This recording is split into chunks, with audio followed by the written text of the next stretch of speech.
નમસ્કાર, હું રેશમા અમારા ખાસ કાર્યક્રમ ડે સ્પેશિયલમાં આપનું સ્વાગત કરું છું.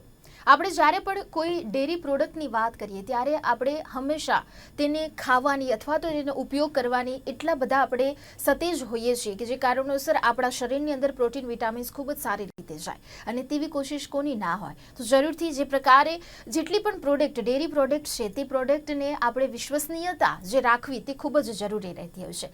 તેવી જ એક મિલ્ક કંપની જે છે તેની વિશે આજે આપણે ચર્ચા કરવાના છે. 1980 બાદ સૌરાષ્ટ્ર કચ્છમાં ગુજરાત ડેરી ડેવલપમેન્ટ કોર્પોરેશન સ્થાપિત ડેરીનું માળખું મહદઅંશે નિષ્ફળ રહેતા અને ઉત્પાદકોને જે દૂધના ઉત્પાદકો હતા તેમને દૂધના પોષણક્ષમ ભાવો ન મળતા, જેના કારણે અનુસંધાને રાજ્ય સરકારે બંધ પડેલી સૌરાષ્ટ્ર કચ્છની ડેરીઓનો પુનરુદ્ધાર કરવા માટે NDDBના સહયોગ અને ટેકનિકલ માર્ગદર્શન હેઠળ કાર્યવાહી હાથ ધરી હતી અને તેના ફળ સ્વરૂપે સૌરાષ્ટ્ર કચ્છના ખેડૂતોની પોતાની કંપની માહી મિલ્ક પ્રોડ્યુસર કંપનીનો ઉદય થયો છે. તો તેવી જ માહી મિલ્ક પ્રોડ્યુસર કંપનીની આજે ઘણી બધી આપણે ચર્ચાઓ કરવાના છે. શરૂઆત કેવી રીતે થઈ છે અને કેવી રીતે લોકોના મનમાં અને દિલમાં વસવાની વિશ્વસનીયતા તે કાયમ કેવી રીતે રાખી રહી છે અને રાખશે તેની ભવિષ્યની આપણે જરૂરથી ઘણી બધી વાતો કરીશું. અને આ તમામ પ્રકારની માહિતી આપવા માટે અમારી સાથે સ્ટુડિયોમાં ઉપસ્થિત છે યોગેશભાઈ M. પટેલ, જે માહી મિલ્ક પ્રોડ્યુસર કંપનીના CEO છે, અને ડોક્ટર સંજયભાઈ ગોવાણી, જે માહી મિલ્ક પ્રોડ્યુસર કંપનીના ડેપ્યુટી CEO છે. આપ બંનેનું સ્વાગત છે સ્ટુડિયોમાં. ધન્યવાદ. સૌપ્રથમ વાત અહીંયા કરીએ યોગેશજી કે જે પ્રકારે માહી મિલ્ક પ્રોડ્યુસર કંપનીનો આપ અમને પરિચય આપો કે જેવી રીતે લોકોના દિલમાં વસવાની તેને વિશ્વસનીયતા કાયમ રાખી છે. માહી મિલ્ક પ્રોડ્યુસર્સ કંપની એ સૌરાષ્ટ્ર કચ્છના 11 જિલ્લાઓના દૂધ ઉત્પાદકો દ્વારા બનેલી એક પોતાની કંપની છે, જેનું રજિસ્ટ્રેશન પબ્લિક કંપની એક્ટ 1956ના ચેપ્ટર 9A અંતર્ગત કરવામાં આવ્યું છે. અને હવે એનો વધુ વિકાસ કરીએ તો એ ચેપ્ટર 2013માં સંપર્કિત થઈ ગયું છે, એટલે કંપની એક્ટના 2013 પણ આપણે એને કહી શકીએ. અને અત્યારે 11 જિલ્લાના જે સભાસદો છે, જે દૂધ ઉત્પાદકો છે, એ માહીના સભાસદ બનેલા છે. જી, તે સાથે જ અહીંયા વાત કરીએ સંજયજી કે માહી મિલ્ક પ્રોડ્યુસર કંપનીનો પરિચય જે પ્રકારે અહીંયા યોગેશભાઈએ તો આપ્યો છે, આપ કેવી રીતે આપશો? Mahi milk producer company limited Saurashtra કચ્છના અત્યારના 12 જિલ્લાની અંદર વિસ્તૃત છે અને એની સાથે મોટાભાગના પશુપાલકો આજની તારીખે જોડાયેલા છે. કુલ 1,05,000 પશુપાલકો અત્યારે જોડાયેલા છે અને આ કંપની દૂધ ગામડા લેવલથી કલેક્ટ કરે છે અને એના મિલ્ક પ્રોસેસિંગ પ્લાન્ટની અંદર એને પ્રોસેસ કરી અને વેચાણમાં મૂકી રહી છે. જી, ખૂબ જ સરસ. યોગેશભાઈ, જે પ્રકારે Mahi milk producer company otherwise કોઈ બી એવી કંપની હોય તેની શરૂઆત કેવી રીતે કરવામાં આવી, તેની સ્થાપના પાછળનો હેતુ જે છે બહુ જ ઇન્ટરેસ્ટિંગ હોય છે અને લોકોને તેમાં બહુ જ રસ હોય છે. તો અહીંયા માહી મિલ્ક પ્રોડ્યુસર કંપની વિશે પણ અમને જાણવાનું મન થાય, તેના પાછળનો હેતુ કયો, કંપનીની શરૂઆત કેવી રીતે કરવામાં આવી? જેમ તમે કહ્યું કે 1980ના દાયકા પહેલા સૌરાષ્ટ્ર કચ્છના પશુપાલકોની દયનીય પરિસ્થિતિ હતી દૂધ ઉત્પાદન અને દૂધ વેચાણ ક્ષેત્રે, જેનાથી રાજ્ય સરકારે ગુજરાત ડેરી વિકાસ નિગમની સ્થાપના કરી કે જેથી કરીને દૂધ ઉત્પાદકોને તેમના દૂધ વેચાણ માટેની એક માધ્યમ મળી રહે. પરંતુ રિસોર્સિસ, જેને કહેવાય મેન, મશીન, મટીરિયલ, મની અને માર્કેટનું સંગઠન વ્યવસ્થિત ન ગોઠવાતા અને જે મેનેજમેન્ટ પ્રક્રિયાઓ અથવા તો મેનેજમેન્ટ એપ્રોપ્રિએશન નહીં હોવાને કારણે જે GDDC મારફતે ડેરીઓ ચાલતી હતી એ પણ ખર્ચામાં ગઈ અને અંતે 1997માં એ ડેરીઓનો કારોબાર બંધ કરી દેવો પડ્યો. અને એ દરમિયાન ઘણા બધા પશુપાલકોના નાણાં ન મળી શક્યા, ઘણા વેપારીઓના નાણાં પણ GDDC ન આપી શકી અને આમ સૌરાષ્ટ્ર કચ્છમાં દૂધનો ધંધો આમ કહીએ તો ઠપ થઈ ગયો હતો. ઘણા ખેડૂતોએ પોતાના ઢોર, જે કિંમતી ઢોર, વેચાણ કરી દીધા. ઘણા લોકો જે દૂધના ધંધામાં હતા એ એક્સપ્લોઇટેશન કરીને દૂધ ઉત્પાદકો પાસેથી સસ્તા ભાવે દૂધ ખરીદતા હતા. આ બધું જોતા સૌરાષ્ટ્ર કચ્છના કુછ અગ્રગણ્ય નેતાઓ તે વખતના મુખ્યપ્રધાન આપણા નરેન્દ્રભાઈ મોદી પાસે ગયા અને એમને રજૂઆત કરી કે સાહેબ, અમારી આ દયનીય પરિસ્થિતિમાંથી અમને બહાર કાઢો. તો આ બહાર કાઢવાની જવાબદારી નરેન્દ્રભાઈ મોદી સાહેબે રાષ્ટ્રીય ડેરી વિકાસ બોર્ડ અને તે વખતના ચેરમેન ડૉક્ટર અમૃતા પટેલને સોંપી કે કોઈ પણ સંજોગોમાં સૌરાષ્ટ્ર કચ્છના જે ખેડૂતો છે એમની આર્થિક અને સામાજિક પરિસ્થિતિમાંથી તમારે એમને ઉગારવાના છે.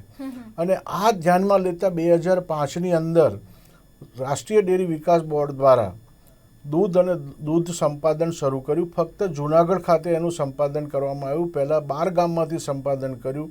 પહેલે દિવસે 4800 લીટર દૂધ આવ્યું અને ત્યાર પછી એ ધંધો વિકસતો ગયો અને એનું મોટું સ્વરૂપ ધારણ કર્યું અને અત્યારે 10 લાખ લીટર દૂધ આવી રહ્યું છે.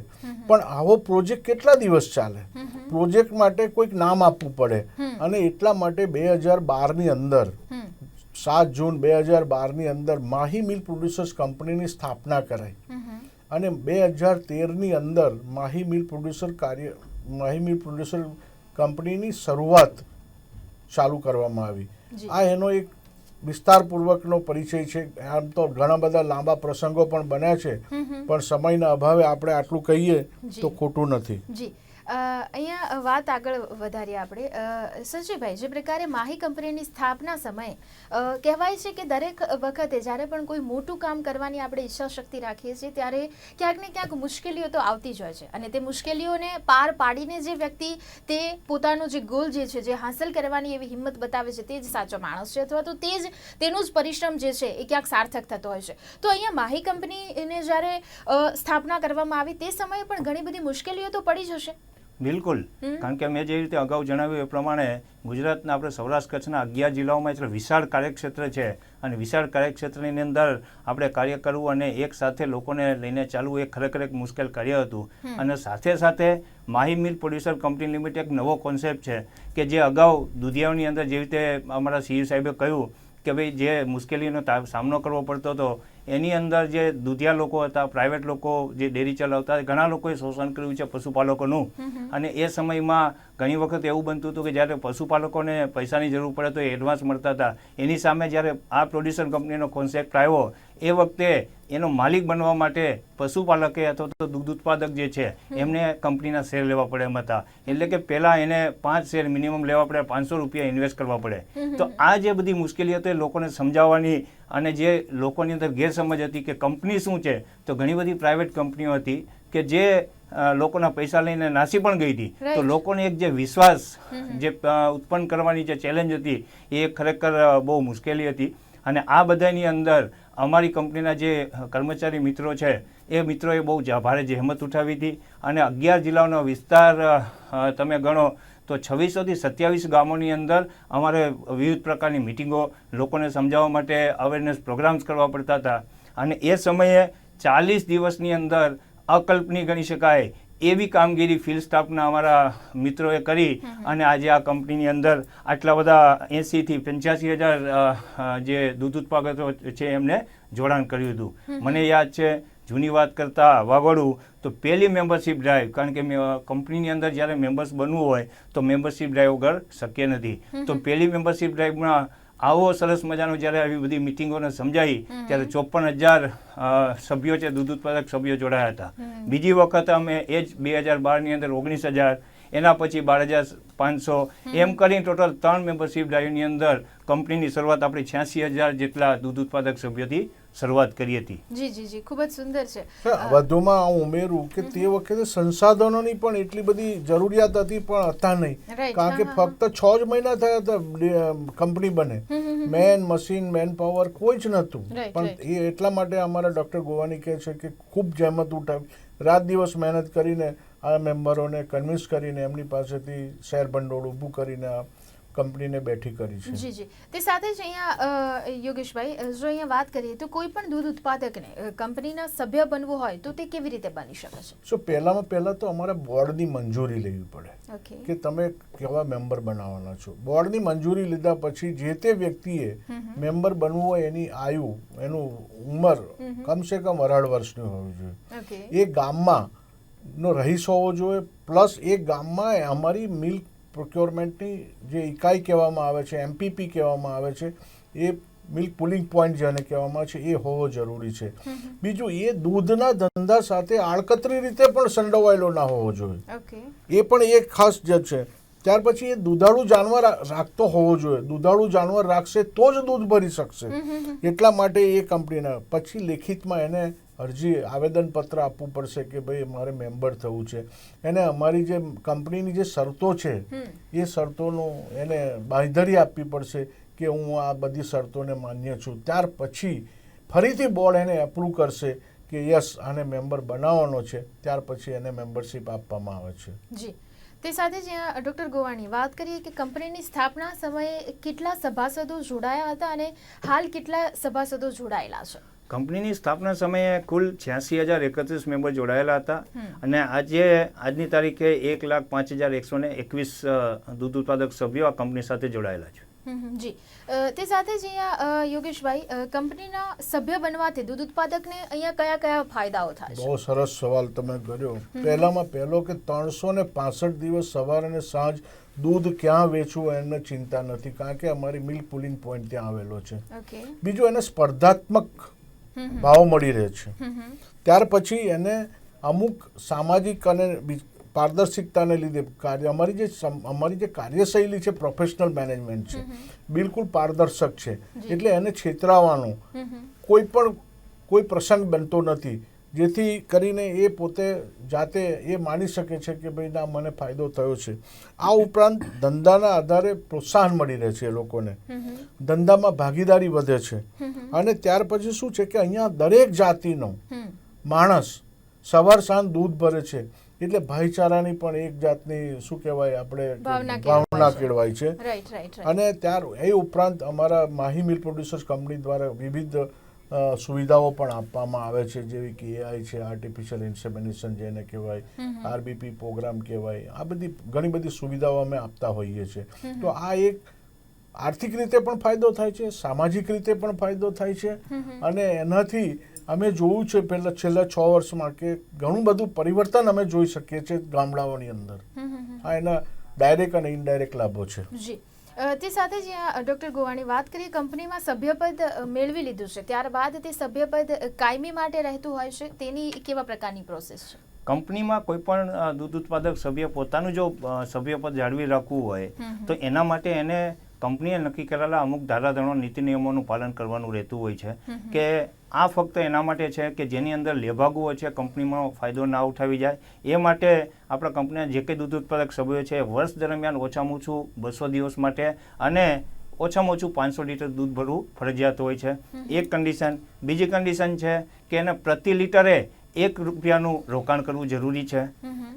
શેર પેટે જેવી રીતે મેં અગાઉ કહ્યું કે એને શેર લેવા ફરજિયાત છે, તો ₹100નો એક શેર એવા ₹1 લીટર દીઠ ₹1 રોકાણ કરવું જરૂરી છે. અને સાથે સાથે ઉનાળા અને શિયાળા એ 2 ઋતુ દરમિયાનનો જે રેશિયો છે એ એમને જાળવી રાખવો ફરજિયાત છે. આ 3 જે ક્રાઇટેરિયા છે જે દરેક દૂધ ઉત્પાદક સભ્યોએ પૂરા કરવા જોઈએ. અને આમાં કોઈ ફેલ જાય તો એ લોકોને એક જાહેર નોટિસ ઇસ્યુ કરીએ છીએ કે કારણ કે આની અંદર ઘણા બધા જેન્યુઇન કેસીસ પણ હોય તો એ લોકો એનો જવાબ આપી શકે કે ભાઈ હું મારું આ જે ક્રાઇટેરિયા પૂરી ના કરી શક્યો એનું આ સચોટ કારણ છે. તો એ કારણને વેરીફાઈ કરી અને એનું સભ્યપદ ચાલુ રહેતું હોય છે. પણ જો કોઈ પોતાની મરજીથી જો આ ક્રાઇટેરિયા ફૂલફિલ નથી કરતા એવા કિસ્સામાં એમનું સભ્યપદ રદ પણ થઈ શકે છે. જી, યોગેશભાઈ, આપે અમુક બાબતો તો જણાવી જ લીધી કે કંપની કઈ કઈ સુવિધાઓ દૂધ ઉત્પાદકોને આપે છે. સાથે સાથે એક બીજો સવાલ બી હું આપને પૂછવા માંગીશ કે કંપનીમાં દૂધ સંપાદન કેવી રીતે કરવામાં આવે છે અને જે કોઈ સુવિધાઓ બાકી હોય તે પણ આપ અમને જણાવો.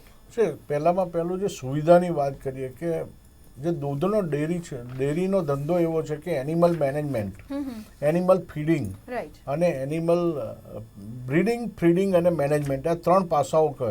તો બ્રીડિંગ માટે અમે આર્ટિફિશિયલ ઇન્સેમિનેશનનો પ્રોગ્રામ ચલાવીએ છીએ. અત્યારે લગભગ 2400 ગામડાઓને કવર કરી લીધા છે, જ્યાં અમારા મેટ દ્વારા દરરોજ કોલ આવે તો AI કરવા માટે જાય છે. અને અત્યારે અમને ખુશી થાય છે કે દર મહિને અમે લગભગ 12,000 થી 13,000 AI કરીએ છીએ. ત્યાર પછી આપણે ફીડિંગની વાત કરીએ કે ભાઈ એને સારો ઘાસચારો મળે, સારું ખાણદાણ મળે, એટલા માટે અમારી પાસે પોતાની કેટલ ફીડ ફેક્ટરી છે, જેમાં અમે પોતાની ગુણવત્તાવાળું કેટલ ફીડ અને વિવિધ પ્રકારના ફીડો એને ઉત્પાદન કરીને ખેડૂત સુધી એમના ડોર સ્ટેપ સુધી મોકલીએ છીએ. અને એમાં પણ અમુક રાહતો આપીએ છીએ આપણે. એ ઉપરાંત રેશન બેલેન્સિંગ જેને પ્રોગ્રામ કહેવાય કે ખાવાનું કેટલું આપવું, ક્યારે આપવું, શું આપવું, એ બધાની જાણકારી પણ અમે આપતા હોય છે. ઘાસચારા મત્સ્યની વાત કરીએ તો લીલા ઘાસચારાનું વધુ ઉત્પાદન, વધુ બાયોમાસ કેવી રીતે પ્રોડ્યુસ કરી શકાય, ખેડૂતોનું ખેતરો હવે ટૂંકા થતા જાય છે એટલા માટે આપણે એ કરતા હોય છે. અને એ સિવાયની પણ અમારી વોઇસ મેલની સુવિધા છે, ત્યાર પછી અમારી SMS ની સુવિધા છે. આવી ઘણી બધી સુવિધાઓ જે ગામડાના ખેડૂત સુધી પહોંચાડી શકીએ, જલ્દી પહોંચાડી શકીએ, ક્લેરિટી સાથે પહોંચાડી શકીએ, એ અમારો એ સુવિધાઓ છે. જ્યારે તમે બીજે વાત કરી કે દૂધ ઉત્પાદનોમાં શું નાણાંની સંપાદન કેવી રીતે કરવામાં આવે છે? સંપાદન કેવી રીતે કરવામાં આવે છે? હવે સંપાદનમાં શું છે કે આ એક 2 ટાયર સ્ટ્રક્ચર છે, જેમાં ગામડા લેવલ ઉપર અમારે મિલ્ક પુલિંગ પોઈન્ટ છે. જે અમારા સભ્યો બન્યા છે એ સભ્યો પોતાનું દૂધ લઈને સવાર સાંજ ત્યાં આગળ દૂધ ભરવા માટે આવે છે. માહી મિલ્ક પ્રોડ્યુસર દ્વારા એક સહાયકની નિમણૂક કરવાના આવી છે. એને અમે પગાર આપીએ છીએ, કમિશન આપીએ છીએ. એનું કામ છે કે દૂધ લેવું, વજન કરવું, એનું સુગંધ કરવું એટલે એનું ટેસ્ટિંગ કરવું, ઓર્ગેનોલેપ્ટિક ટેસ્ટ કરવું અને એનું વજન કરવું અને એની ખરાઈ કરવી. અને ત્યાર પછી એ દૂધને 40 લીટરના કેનમાં ભેગું કરવું અને અમારા જે રૂટ આવતા હોય, જે ટ્રક આવતી હોય એની અંદર ચડાવીને એને પ્લાન્ટ સુધીને BMC સુધી પહોંચાડવાની જવાબદારી એની હોય છે. એ ઉપરાંત જ્યારે પણ માહી દ્વારા કોઈ પ્રસંગો હોય કે કોઈ પ્રોગ્રામ હોય તો એનું સંચાલન કરવું અથવા તો એ વિશેની વાત ખેડૂત સુધી પહોંચાડવાનું પણ કાર્ય એને કરવાનું રહેતું હોય છે. જી ડૉક્ટર ગોવાણી, દૂધ ઉત્પાદકોની જાગૃતિ માટે ખાસ કરીને અવેરનેસની આપણે શરૂઆતમાં પણ આપણે વાત કરી હતી અને અવેરનેસ ખૂબ જ જરૂરી છે. કોઈ પણ એવી બાબત હોય ને અત્યારના સમયમાં તો દિવસમાં 4 એવી બાબતો બનતી હશે કે જેની માટે લોકોને આપણે અવેર કરવા જરૂરી છે અને તેમાં પણ ગ્રામ્ય લેવલે તો આ જવાબદારી છે ખૂબ જ વધારે નિભાવવી પડતી હોય છે. તો અહીંયા દૂધ ઉત્પાદકોની જાગૃતિ માટે કંપની દ્વારા કઈ કઈ પ્રવૃત્તિઓ એવી કરવામાં આવે છે? દૂધ ઉત્પાદકોની જાગૃતિ માટે અલગ અલગ પ્રકારના જે કાર્યક્રમો છે એ કંપનીના જે કર્મચારી મિત્રો છે એ કરતા હોય છે.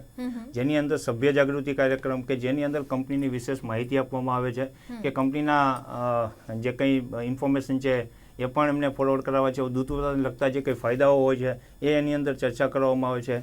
એમના કંઈ નિરાકરણો છે એ પણ એ સભ્ય જાગૃતિ કાર્યક્રમમાં કરવામાં આવે. એ સિવાય મહિલા જાગૃતિ કાર્યક્રમ, આપ સૌ જાણો છો એ પ્રમાણે કે પશુપાલનને જો સૌથી મહત્વ આપતા હોય તો મહિલા બહેનો આપે છે. તો બહેનોને પણ આ જાગૃતિ મળે એ માટે એવા કાર્યક્રમો છે.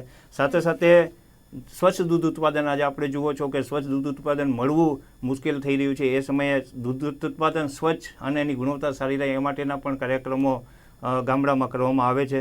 આ સાથે યુવાની અંદર કે જે યુવા વર્ગ છે એ આજે શહેર તરફ દોટ મૂકી રહેતો હોય એ સમયે એને પશુપાલનનું મહત્ત્વ સમજાવવામાં આવે છે અને એ જ પોતાના ઘરે બેસીને પશુપાલન દ્વારા કેવી રીતે એની કમાણી કરી શકે એ માટે એક કાર્યક્રમો થાય છે. આજનો છેક આપણે બાળકોની અંદર સિંચન થાય એ માટેના બાળ જાગૃતિ કાર્યક્રમો સ્કૂલોની અંદર કરીએ છીએ, જેની અંદર બાળકોની અંદર સરકારની સહકારની એક ભાવના ઉત્પન્ન થાય અને સાથે સાથે દૂધનું મહત્વ શું છે, દૂધથી શું શું ફાયદા થાય એ બધા કાર્યક્રમો ત્યાં પણ થાય છે. સાથે સાથે મેમ્બર્સના જે દૂધ ઉત્પાદક સભ્યો છે એમના પ્રશ્નોના નિરાકરણ માટે એક VCG ગ્રુપ છે, MRG ગ્રુપ છે અને એમના પણ ટ્રેનિંગ કાર્યક્રમો જેની અંદર દૂધ ઉત્પાદકો જ મોટાભાગે હોય છે અને એમાં એના પ્રશ્નોના નિરાકરણ વગેરે થતા હોય છે.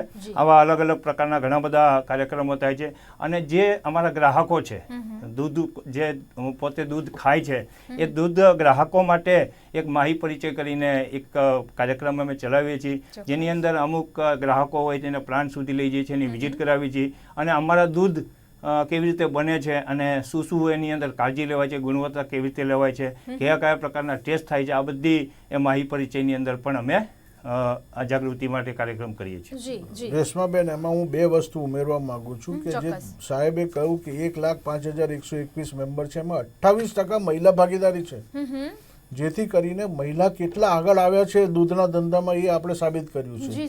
બીજું, અમે એક પ્રોગ્રામ લીડરશિપ ડેવલપમેન્ટનો કે ભાવિ અમારા બોર્ડ ઓફ ડિરેક્ટર કેવા હોવા જોઈએ, કેવી રીતે લાવશે, એમને શું કરવાનું છે એની પણ ઊંડી અમે એમને જાણકારી આપીએ છીએ, જેથી કરીને લાંબા સમય સુધી આ સંસ્થાનું સંચાલન સારી રીતે અને ઉચ્ચ માધ્યમનું થઈ શકે. રાઈટ. ખૂબ જ સુંદર વાત છે. તે સાથે જ યોગેશભાઈ, અહીંયા દૂધ સંપાદન પહેલા તથા દૂધ સંપાદન બાદ દૂધની ગુણવત્તા જે સાચવી રાખવી તે ખૂબ જ મહત્વની બાબત રહેતી હોય છે. તો અહીંયા ગુણવત્તા બાબતે અહીંયા કેવી રીતે તકેદારી રાખવામાં આવે છે? ગુણવત્તા બાબતમાં માહી મિલ્ક પ્રોડ્યુસર કંપનીનો એક સિદ્ધાંત અથવા તો એક શું કહેવાય મૂલ્ય છે, દરેક સ્તરે ગુણવત્તા. રાઈટ.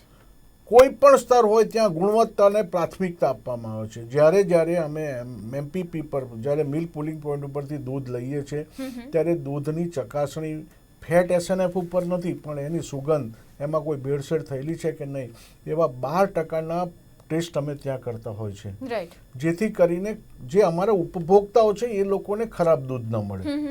અને ત્યાર પછી એ દૂધનું પરીક્ષણ પૂરું થયા પછી એ દૂધને અમે અમારા બલ્ક મિલ્ક કુલર જેને કહીએ છીએ, જે 30 કિલોમીટરની રેડિયસમાં આવેલા છે, ત્યાં આગળ લાવવામાં આવે. ત્યાં ફરીથી બીજા 12 ટેસ્ટ કરવામાં આવે છે કે જેથી કરીને જો કોઈ ટેસ્ટમાં પેલા પાછા પડ્યા હોય તો આમાંથી એને રિકવર કરી શકીએ અને આપણને બિલકુલ જાણકારી મળે કે આ દૂધની ખરાઈ બરાબર થઈ છે કે કેમ. અને ત્યારબાદ એને એક્સેપ્ટ કરવામાં આવે છે, નહીં તો એને રિજેક્ટ કરવામાં આવે છે. અને રિજેક્ટ થયેલું દૂધના કોઈ પણ જાતના પૈસા ચૂકવવામાં આવતા નથી, જેથી કરીને ગ્રાહકોમાં ખૂબ જ જાગૃતતા છે, મિલ્ક પ્રોડ્યુસરોમાં ખૂબ જ જાગૃતતા છે કે એ પોતે ખરાબ દૂધ લાવતા નથી કે કોઈ જાતનું ભેળસેળ નથી કરતા. ત્યાર પછી અમારા એ BMC થી દૂધ જ્યારે ટેન્કર મારફતે પ્લાન્ટમાં જાય છે તો બીજા 24 પ્રકારના ટેસ્ટો થાય છે. જ્યારે ખેડૂતના ઘેરથી કન્ઝ્યુમરના હાથમાં દૂધ આવે છે પેકેટમાં, ત્યારે 48 ટેસ્ટ થયા પછીનું એ દૂધ આવે છે. એના ઉપરથી તમે અનુમાન બનાવી શકશો કે માહીની ચકાસણીનો પદ્ધતિ કેવી છે અને કુશળતા કેવી છે. એટલા માટે અમે કહીએ છીએ કે માહી દરેક સ્તરે ગુણવત્તાને પ્રાધાન્ય આપી રહ્યું છે. જે ખૂબ જ સુંદર અને લોકો સુધી તે પહોંચી પણ રહ્યું છે અને લોકોની વિશ્વસનીયતા કાયમ રહે તેવી સતત કોશિશ માહી તરફથી બી કરવામાં આવી રહી છે. ડૉક્ટર ગોવાણી, અહીંયા સૌથી મહત્વની બાબત કે જ્યારે પણ કોઈ વ્યક્તિ પોતે કોઈ કંપની સાથે જોડાય છે ત્યારે તેની કેવા પ્રકારની તે કંપની ચાલે છે, કયા કયા નિયમો છે, એમાંથી લોકોને શું પ્રોફિટ થશે, તે એક સીધી વાત છે જે લોકો ઈચ્છતા હોય છે.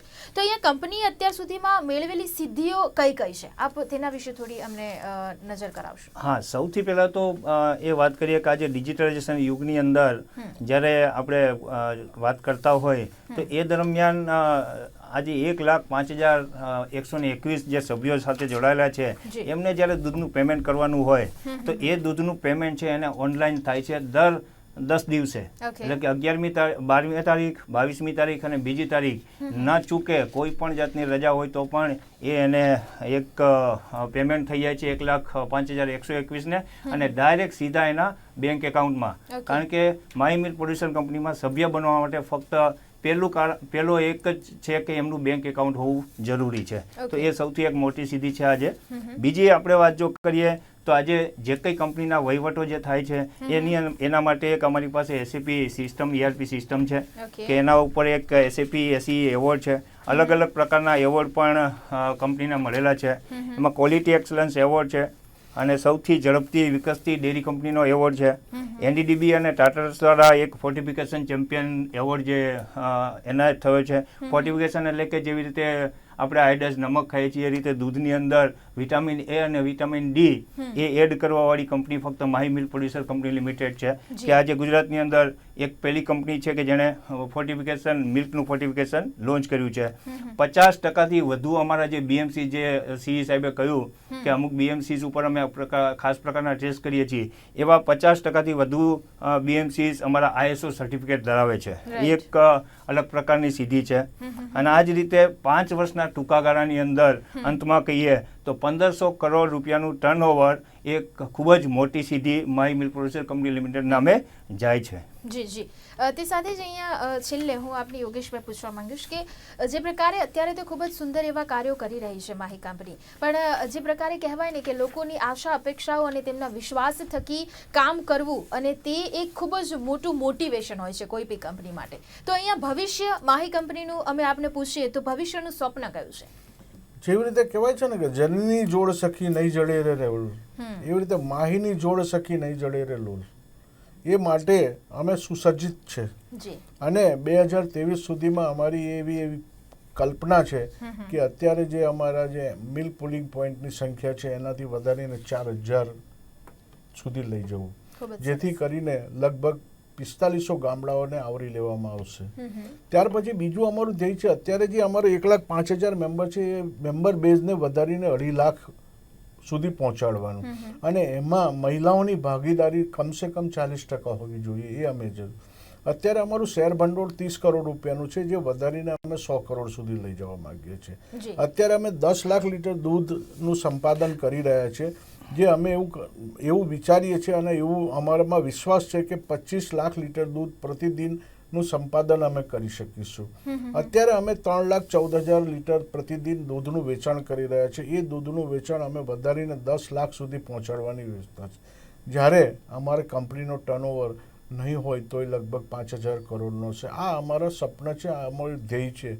અને મને પૂર્ણ વિશ્વાસ છે કે મારા કર્મચારી, મારા બોર્ડ થકી જે સપોર્ટ મળે છે એ રીતે અમે એને સિદ્ધ કરીશું અને ત્યારે જ માહી કોઈક બીજા સ્વરૂપમાં હશે. જી, અમે પણ એવી જ આશા રાખીએ છીએ કે માહી એક ભારત માટે ભવિષ્ય જે કહેવાય, અને ઘણી બધી એવી કંપનીઓ છે જે ભારત દેશ માટે કામ કરે છે અને વિશ્વમાં પોતાનું નામ રોશન કરે, અને પોતે કેવી રીતે છે પોતાની જે પણ પ્રગતિઓ જે છે તે ઉત્તરોત્તર થાય અને લોકો સૌથી વધારે લોકોનો વિશ્વાસ જે કાયમ રાખો તે ખૂબ જ મોટી મૂડી કંપનીની હોય છે. તો અમે પણ એવી જ આશા રાખીએ છીએ. તો દર્શક મિત્રો, મહત્વની બાબત અહીંયા કે 1980 બાદ સૌરાષ્ટ્ર કચ્છના ખેડૂતો માટે અને પોતાની છે તેવી માહી મિલ્ક પ્રોડ્યુસર કંપનીનો ઉદય થયો, અને તે અત્યાર સુધી જે પ્રકારે તેમણે સ્વપ્ન અહીંયા વાત કરી છે તે સ્વપ્ન સેવામાં અને તેની શરૂઆત થઈ ગઈ છે. હવે તેને એક અંશ સુધી પહોંચવા માટે અને તેની શરૂઆત જે પ્રકારે થઈ છે તેટલી જોરશોરથી તેની પ્રગતિ થતી રહે, અને તેની માટે ખાસ કરીને લોકોનો સહયોગ ખૂબ જ જરૂરી છે, અને વિશ્વસનીયતા કાયમ રાખવાની કોશિશ સતત માહી મિલ્ક પ્રોડક્શન કરતું રહેશે. તો આ તમામ પ્રકારની ચર્ચામાં મારી સાથે યોગેશભાઈ એમ પટેલ અને ડોક્ટર સંજય ગોવાણી ઉપસ્થિત હતા. આપનો ખૂબ ખૂબ આભાર. ધન્યવાદ. તો દર્શક મિત્રો, ફરીથી મળીશું, ત્યાં સુધી મને રજા આપશો. નમસ્કાર.